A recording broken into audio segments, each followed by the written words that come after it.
अस्सलामुअलैकुम वरहमतुल्लाहि वबरकातुहू। अज़ीज़ तलबा, मैं मोहम्मद शहज़ाद ख़ान आप तमाम ही का अपने चैनल एस के एडिविज़न में खैर मकदम करता हूँ। आप तमाम ही का तहे दिल से इस्तकबाल करता हूँ। उम्मीद करता हूँ आप तमाम ही खैर आफियत से होंगे और खुश खुर्रम ज़िंदगी गुजार रहे होंगे। प्यारे बच्चों, एग्ज़ाम बहुत नज़दीक है। इस एग्ज़ाम की तैयारी को मुकम्मल करने के लिए, बेहतर बनाने के लिए आपको हर दिन नए नए चैप्टर्स आपके लिए लेकर आ रहे हैं। पहले चैप्टर का खुलासा बताते हैं और साथ में सवालात जवाबात भी आपको बताते चलते हैं। इसी कड़ी में आज हमारा चैप्टर है सबक नंबर 6, चोरी और उसका कफ़ारा।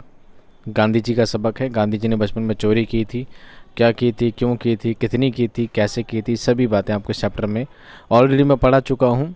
यहाँ पर सिर्फ आपको खुलासा बताया जाएगा ताकि आप चैप्टर वापस आपका रिवाइज़ हो जाए, दोबारा रिवीजन हो जाए। ठीक है, आपको चैप्टर में ऑलरेडी पढ़ा चुका हूँ।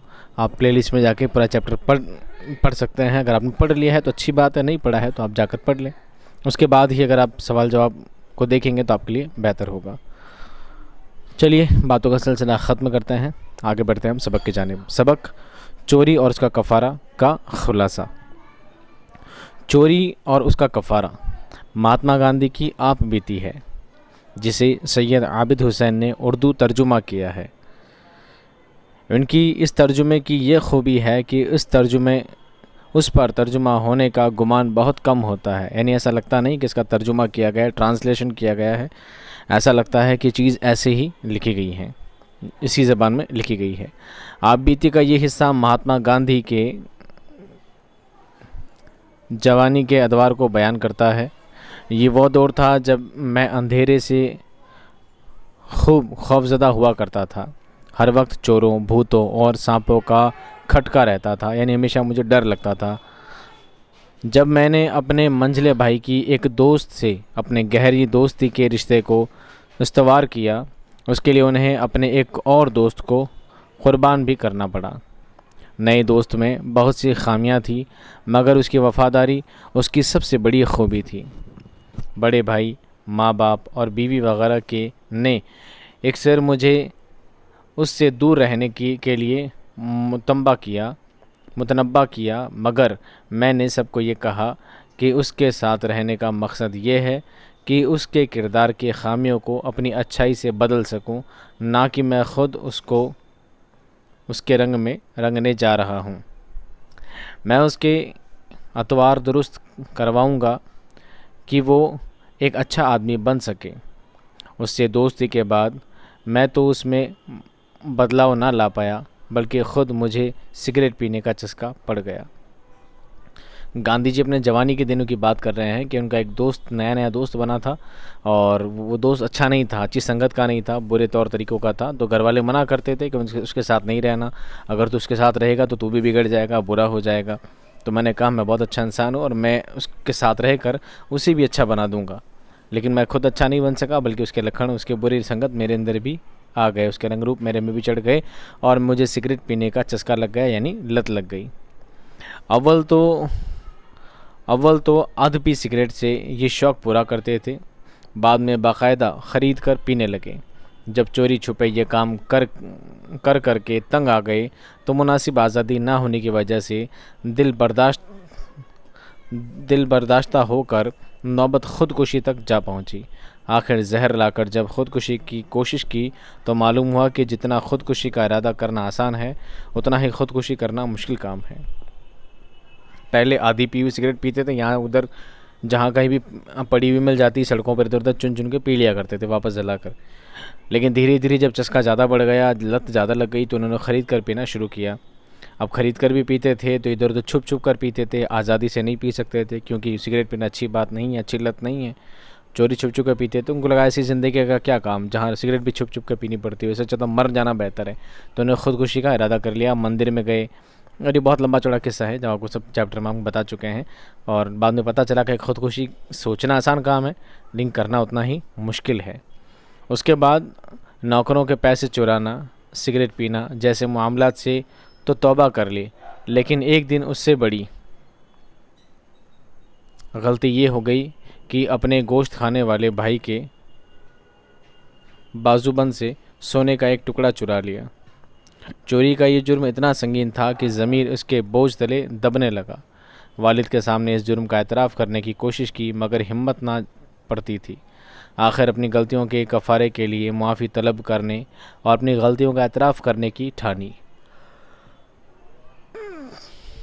अपनी इन गलतियों का एतराफ़ में मैंने ख़त के ज़रिए अपने वालिद से किया।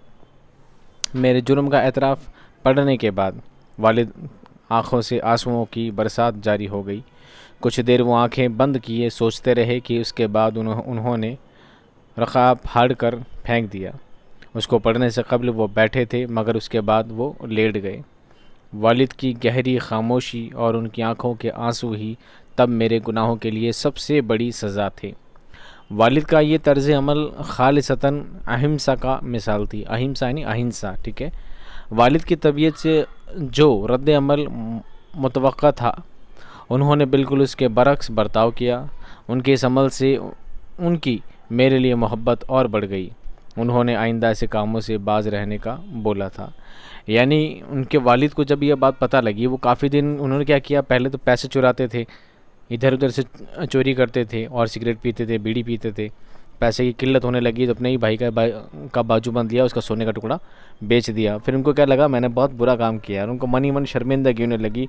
वो सोचते थे कि मैं घर पे अब्बा से, वाली से बात कह दूँ कि मैंने ही चोरी की है, लेकिन हिम्मत नहीं पड़ती थी कैसे बोलें। तो एक लेटर पे लिख दिया कि भाई के हाथ का जो सोने का कड़ा था, जो सोने का टुकड़ा था, उसे मैंने ही बेचा है और वो चोरी मैंने ही की थी। तो इससे उसे बोलते हैं चोरी और कफ़ारा। तो उन्होंने अपने जब वालिद को, अपने पिता को वो ख़त हाथ में संभलाया, तो पिता ने कुछ नहीं कहा, ना डांटा डपटा मारा पीटा, कुछ नहीं किया, बस आंखों से आंसू जारी किए और लेट गए। ये बात उनके दिल में इतनी गहरी हो गई, इस बात का इतना गहरा असर हुआ कि उन्होंने ठान ली कि वो फिर ज़िंदगी में कभी चोरी नहीं करेंगे, और अहिंसा का पाठ उन्होंने पूरी दुनिया को सिखाया। ठीक है, ये बात उनके बचपन का, उनकी जवानी का मामला है जो आपके सामने पेश किया गया है। आइए हम सवाल जवाब देखते हैं, कैसे सवाल जवाब इससे बन सकते हैं जो आपके इम्तिहान में काम आ सकते हैं। महात्मा गांधी ने अपनी गलतियों का कफ़ारे के लिए क्या तरीका इख्तियार किया? कौन सा तरीका अपनाया? कफ़ारा कहते हैं पश्चाताप को, कफ़ारा कहते हैं पश्चाताप को, प्रायश्चित को ना। जवाब, महात्मा गांधी ने अपनी गलतियों के कफ़ारे के लिए माफ़ी तलब करने और अपनी गलतियों का एतराफ़ करने की ठानी।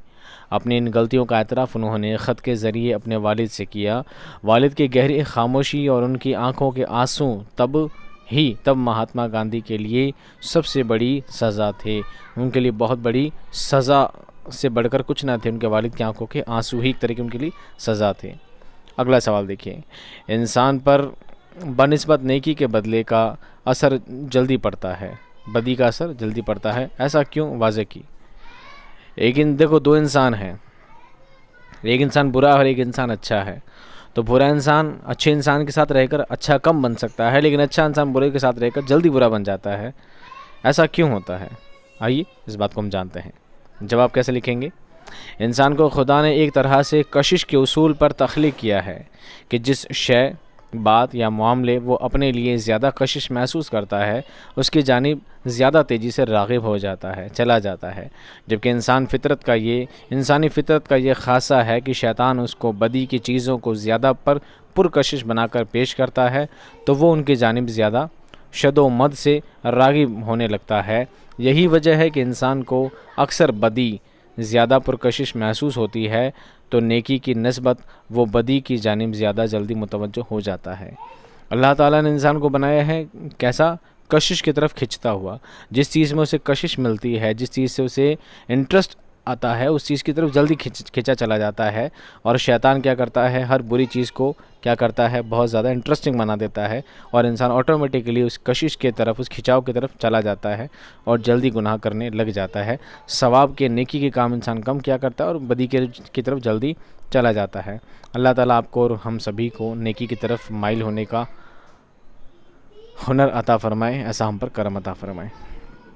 अगला सवाल देखिए, गांधी जी का एतराफ़ नामा पढ़कर उनके वालिद पर क्या असर हुआ? जो उन्होंने पश्चाताप का जो लेटर लिखा था, पत्र लिखा था, उसको पढ़ उनका वालिद के दिल पे क्या कैफियत जागी, क्या कैफियत हुई? देखिए जवाब क्या लिखेंगे। गांधी जी का एतराफ़ पढ़ने के बाद उनके वालिद आँखों से आंसुओं की बरसात जारी हो गई। कुछ देर वो आँखें बंद किए, सोचते रहे कि उसके बाद उन्होंने रुका फाड़ कर फेंक दिया। उसको पढ़ने से कबल वो बैठे थे, मगर उसके बाद वो लेट गए, खामोश हो गए उनका ये पत्र पढ़कर। इस तरह हमारे आज के सवालात कंप्लीट होते हैं और जवाब भी कंप्लीट होते हैं। ना जाने क्यों ये चैप्टर मेरे जहन से निकल गया बीच में, और इसलिए मुझे बाद में पेश करना पड़ा आपके लिए। उम्मीद करता हूँ वीडियो आपको पसंद आया होगा। पसंद आया तो वीडियो को लाइक करें, शेयर करें। और भी कोई क्यूरीज रह गई हैं तो आप मुझे कमेंट बॉक्स में बता सकते हैं। मैं आपके सवालात के जवाब देने के लिए हमेशा तैयार रहता हूँ। मिलता हूँ नेक्स्ट वीडियो में, तब तक खुश रहिए, आबाद रहिए। खुदा हाफिज़।